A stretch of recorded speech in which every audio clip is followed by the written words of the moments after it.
So you wanted to start a band. You looked online for some videos of your favorite rock star, and you just like, you know what? I can do that. I want to 100% be like them. The obvious answer is to just pick what you want. Let's be honest. Like, you don't want to be able to just waste your time like picking something you hate, because you know you're gonna have to actually practice. So last thing you want to do is continuously practice something that you hate. So pick guitar if you want to pick up girls at like parties that you're not being invited to. Play drums if you're just happy with playing it by yourself all the time. Bass if you just cannot be asked to learn guitar. But no, in all seriousness, this is like the best time at all to be able to do any sort of like music related learning and playing, really. But let's be honest, you didn't click on this video for a cop out just like this. No. You're a delusional cunt like me who actually thinks like they can make something more. From my experience, quite simply, it's just pick the drums, to be honest. Like, everyone's looking for a drummer these days. It's really a fucking pain to just find somebody who's good and will turn off on time and is not super flaky.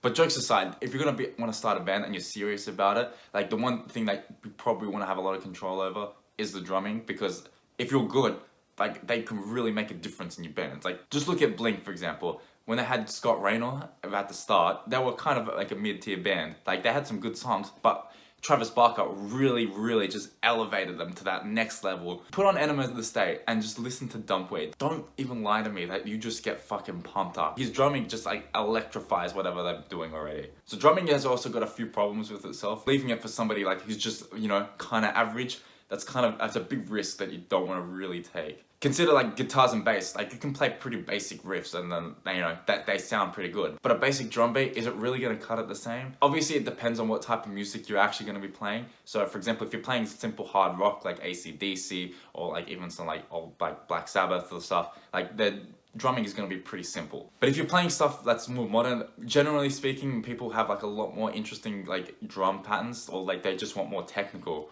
rather, because drum kit's got to pick up a lot of slack from it. And that brings us to the guitar, because every cunt and their mother thinks they can play guitar. Let's be honest, you can get away with a lot on guitar as opposed to like drums or singing. Like, for example, a 3-chord riff is just super common in punk, but it, you know, it sounds alright. So people can get away with being average guitarists and, you know, still sound good, as opposed to like a drummer where they have to be pretty good. But realistically speaking, like, there are a lot of good guitarists out there. Like, there are people who have like Ichi Kaneda or Tim Henson, they go for the real technical aspect and just like absolutely obliterate what people expect guitarists to be able to do.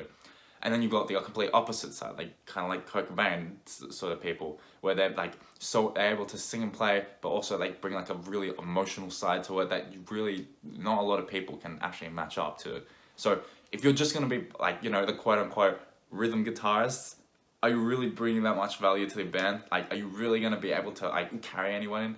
Not really. And if someone's going to get axed, it's probably going to be you, let's be honest. Like, being a guitarist and a vocalist at the same time is really handy, because you can like basically combine 2 instruments into one. You don't have to find a separate vocalist to be able to, you know, finish off the band. You can have like a 3-piece basically. And if you're a lead guitarist, well, that just opens you up to so many more intricate solos, more intricate like riffs and that. Next, we got vocals. This might be a bit controversial opinion, but I feel like vocals are probably the most important part of any band. It's the thing that you gravitate towards to the most. It's the most human aspect of the song, so obviously we're going to be relatable to it a lot more. But think of any of the popular songs that you know, like, most likely you're going to be listening to the vocalist over everything else, then probably the guitars. Like, they're the 2 main things that pop out. But unlike guitars, vocalists, you kind of do have to have somebody that's just really good. Like, you can have some average people, like, you know, Blink again, they're not fantastic singers. But having like a good vocalist like Freddie Mercury, Kurt Cobain, Lane Staley,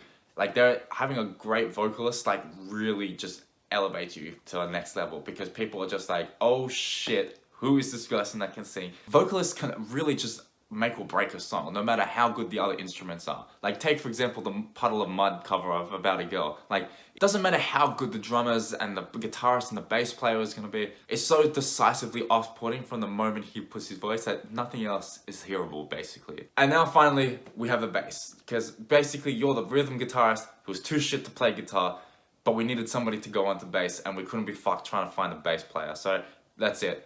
You're just gonna have to deal with it, play bass. Obviously the bass player, you can get away with being the worst person, because a lot of the time people just don't use them that well. And especially on like these days, a lot of bass just gets programmed in anyway, so it's something that like you can realistically get away with. But here's the thing, like if you've got somebody like Flea or Les Claypool, alright, maybe you probably don't because they're very, very hard to come by. But if you've got like a decent bass player that can really elevate your music, especially these days because low end has just become such a more important part of music that, you know, the bass is really gonna start listening more. Like, I don't know if you've gone into any like pub events, but you can really hear the bass, probably more than the guitar these days. So it's something more that you really gotta be thinking about. Like, you know, bass to me is the instrument that like, yes, you can get away with like having just a very basic sort of like setup for it. But if you've got somebody who's good, it can really like, it's just another really nice feature to have like on top of everything else. Okay, so there you go, the no bullshit guide into what instrument you need to play for your band. I'm not gonna lie, picking an instrument and then finding other people that's similar to you, that's a fucking painful process. Like, believe me, trying to find people with the right skills is tough. So if you're able to be that person that like fills that hole really well,